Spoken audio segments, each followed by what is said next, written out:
Solos, tú y yo, por fin. Hey baby, dame luz, haciendo un tattoo que diga yo te quiero.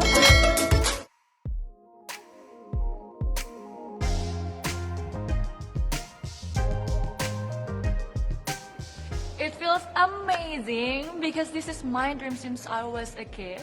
You know, when I was a kid, I talked to myself when I saw the TV. One day, I want to be the first Miss Universe from Indonesia.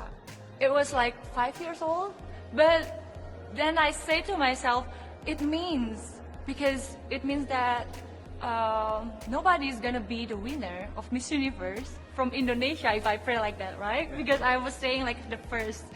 But then it turns out until right now, nobody's become the Miss Universe from Indonesia. So I hope what I pray it becomes true, to represent my country, to, you know, share everything what we have, the beautiful things in Indonesia, the culture, the people, and especially my cause that I've been working since 2017 to, you know, represent me as the next Miss Universe. So you may make history as the first Miss Universe. I hope so.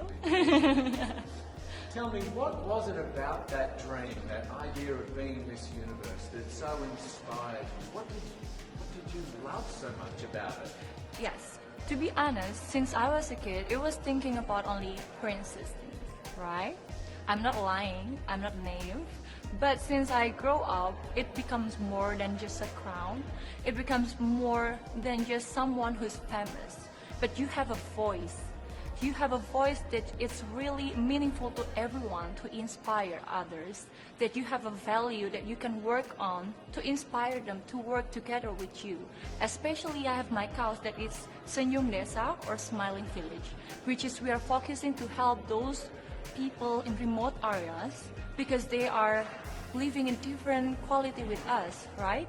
Especially Indonesia is a developing country.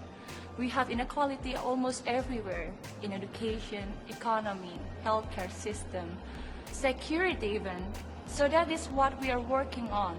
So this is the cause that I bring here to Miss Universe, and I hope that we can work together with Miss Universe organization, which we have already HIV awareness, we have Smile Train, to work together to collapse with mine so it can become more bigger, not only in my country to inspire those people, but also the universe, that we need to help those people who are in need. Because we are not living for ourselves. As what I believe, that living by giving is the best thing for your life. Because that's when you can see the true meaning of giving love and happiness. How has your voice, your platform, your work, how has it made a difference in Indonesia? Yes. So it was started in 2017 when I was just a student. Together with my friend, we started to do this charity. But when we think it's not only gonna be like this, you know, because we want more and more. So we need to make it formal, legally. So we made it as organization in Indonesia. And after I won the competition, from only 20 people or 30 people, it becomes 800 people around Indonesia. So we open national recruitment, and every time we visit to the charity, we open the libraries, we give them the seminar, we give them free healthcare checks, also together with the medicine, we teach them how to be independent, empowered as a woman. Because you know, in Indonesia especially, women get the glass ceiling that they cannot work, especially in remote areas. Once you can read or you can write, it means that you are smart enough for you to get married or for you to work, but not for a good proper job. And that is what I'm really working on together with my friends. And yeah, since then we've been having like 20 coordinators around Indonesia. We always trying to improve. We even have our own kindergarten for free for the kids. And it's very happy, you know, to see those people and those faces very happy to see that we care. Sometimes they don't just asking for, I'm asking for your money to help me. No, they just need our love. They need our care, that we want to help them, that we are brother and sister. and we are available for every time. How hard has it been to change some of those cultural sort of values, I suppose, or social conventions around Yes. women, being educated enough to get married? Yes. How hard has it been to break through that? It's change? so hard. It's really tough. But, we are living, sharing by example. That's why I said to them. So that's why I always give them a motivation, sharing moment. They got inspired. That woman can become someone. I talked to them that we have our first woman president in our country, where we are still developing country, but we have women as a president compared to around country in the world, right? So I talked to them that we can do things as long as we believe. I gave them the example because I was born not in a royal family that is rich, but I grew up making hard times to make my own career since 14 years old until I can stand in here. Because I was like, before I cannot get everything that I want to, now I can, and I just don't want to live it by myself. I want to share it to them. So in the fact that, yes, it happens. Girls like really working hard to go to college, from what I really teach them, it's like so meaningful, that they got inspired from it. So I hope this one share becomes another share and another. So I hope it's gonna be very working on together with Miss Universe organization. Well, I really admire the work that you're doing. It's absolutely wonderful, and it sounds like Thank a lot you. of hard work. Yeah. But Miss Universe and what you do is also a lot of fun. Yes. Tell me about some of the fun moments that you really love about this job. The fun moment, I met amazing people more and more every day. I learned things that I never know. I even learned how to do my own hair, how to do my makeup that is more correctly and perfectly, my nails too. Like, come on, right? So I become more independent right now. I become more cheerful. Like, I always talk to people, how about my life, so it's inspiring them also.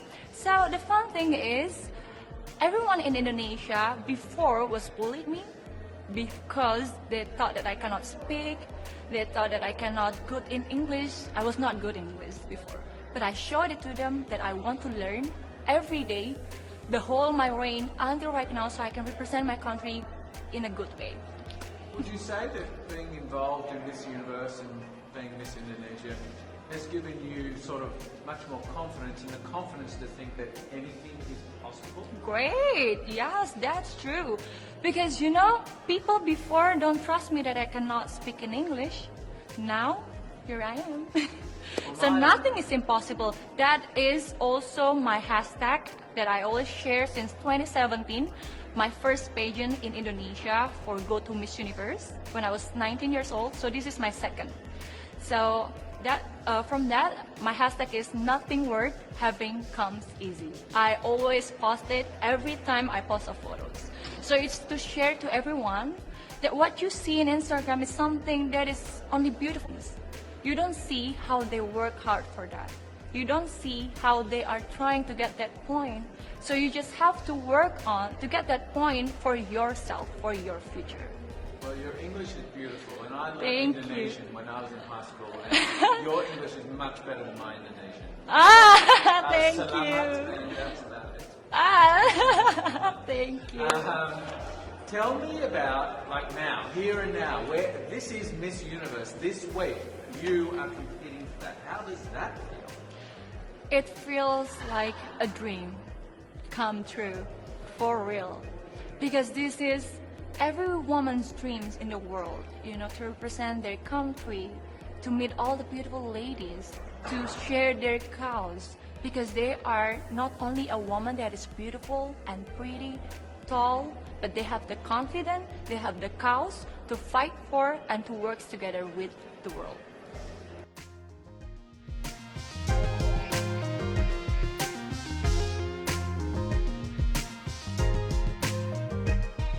Girl, I used to watch Miss Universe on the television, and I thought, it's so far, it's so big, I can never get there.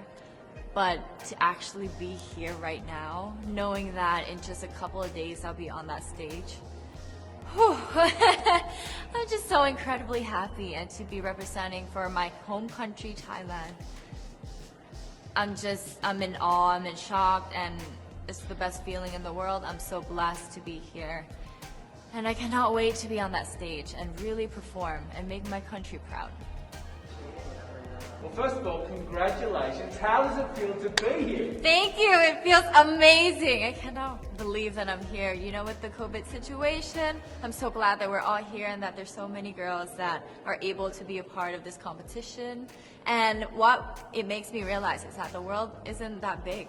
When you see all the girls in the auditorium together from different countries, and everyone is so nice and so lovely, they're so warm, and I can't wait to get to know everyone. And also it's so unique to see that everyone was born into such different cultures, different languages, but we're all here together to tell our stories. And tell me about your journey, your road to getting here. Just I know you obviously was Thailand, but the physical journey to get here, did you just hop on a plane and get here, and was that easy or no? Oh my goodness. Well, Thailand is very far away. That's one thing. And I really had to, it wasn't a struggle to get the visa, but it was a long process. And when I got the visa, I was very excited. But the journey here, the physical journey, if you can believe it, it was more than 30 hours all the way from Thailand, yes. So I had to make a stop at Istanbul, and the layover was 8 hours there. Oh my goodness, but it was so amazing. I'm so blessed that some of my teams were able to come with me as well, my national directors. So they were there to keep me company, making sure that I'm okay, and giving all the support. And in a world of COVID where you can't have family and friends, come with you potentially, Yes. How important is that support here on the ground? How important is it to know that people at home are behind you? Oh my, it's absolutely everything. Knowing that you've got that support, it is the motivation that keeps me going every day. Every time I see a message online and they're saying that they're supporting Thailand, and it's so nice to see the nation coming together to support their candidate, to support their representative, and it's just how a country thrives. Because we cannot thrive alone, we have to move forward together. Yeah. So I believe though that there are some super fans that did make it here. Can you tell me about those super fans that are just out there? Oh, they are so amazing. Every time I come down, they would be screaming, Thailand, Thailand, Thailand. We came down here at 7:30 in the morning and they're already there. I think they're camping out there. But they've been so supportive, and I actually know quite a few of them. Some of them are big YouTubers in Thailand and flew all the way here just for the competition. But pageantry is so big in my home country, and it's almost like a national sport. So the whole country gets behind it. They're very supportive, and they're just right behind you. And I just want to say thank you to them for being here. I know that not a lot of people were able to be here, but I want to say thank you, because every time I walk down and I hear Thailand, it makes me smile. It puts a smile on my face, and it makes me want to make my day better. I want to go better, and I want to go in with 100% to do whatever it takes. Wonderful. One last question, a couple last questions. How has it been on the ground? How has the week sort of been unfolding? What is your day-to-day like? Give your fans at home and give our viewers a sense of what it's like.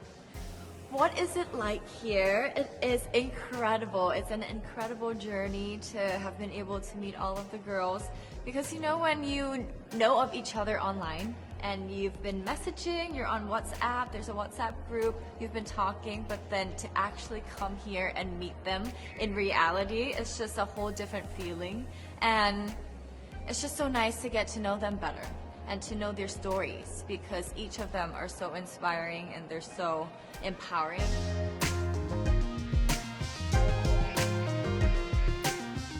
It's like the national pastime. That's In true. the Philippines, some might say that pageantry is the pastime. That's true. You know what? In the Philippines, we have pageants all over the places. Yes, we have pageants in the barangay, in school, national, local. That's why we really love Miss Universe.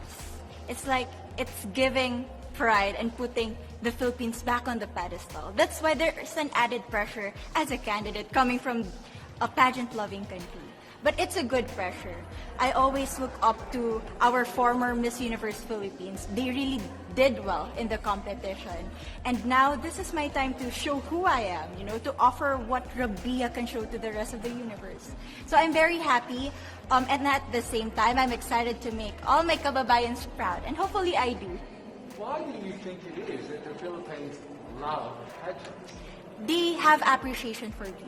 We do love pageant because we used to think that we wanted to be included in the world, I have to be honest, in the Philippines, my skin color used to be not the standard of beauty. I was obsessed whitening my skin because these are the kinds of beauty queen we see on the mainstream. But things were different now. That's why I'm very proud to be a morena. In the Philippines, we call it morena. It's brown skin girl. And to be able to represent, my color, my identity as a true Filipina. Tell me about your journey to being crowned Miss Philippines. That, in a world that, in a country, I should say, that loves pageants, that must have been a very intense process. Tell me about, your journey to being Miss Philippines. Well, my journey was crazy. You know what? I started to be a dark horse. Nobody noticed me. Nobody knows I was in the competition up until the preliminary and the coronation night. And when I won, I received different comments. Of course, there were people who didn't expect me to do well, who think that I cheated. That's why I need to redeem myself in Miss Universe. I really need to do well in this competition. And the thing is, I love pressure. I love criticism. I get better every day with that. You tell me I cannot do that, I turn to you and I'm going to say that, no, I can do it for myself. Good for you. So how does it feel then to be on the global stage? How do you feel to be here in this moment, right now? It's crazy, but I'm overwhelmed with the support, not just from the Filipino community, but also from Thailand, Latin countries who do appreciate me as a candidate, as a person. It motivates me that I am beautiful, I can offer so much in this world, and when somebody believes in you, it gives you that extra energy to really do well and perform well. Do you have a sense with the girls, all of the girls competing, you're competing, but is there a sense of camaraderie with all of the girls? Is there a real spirit to, sort of motivate each other to do better? You know what? I have a different idea about Miss Universe. I thought it's going to be very competitive, in a healthy way, well, of course. But now I can see every girl helping each other, from fixing those hairs, from trying to zip up those outfits. It speaks of the closeness and the kind of camaraderie that we want to have.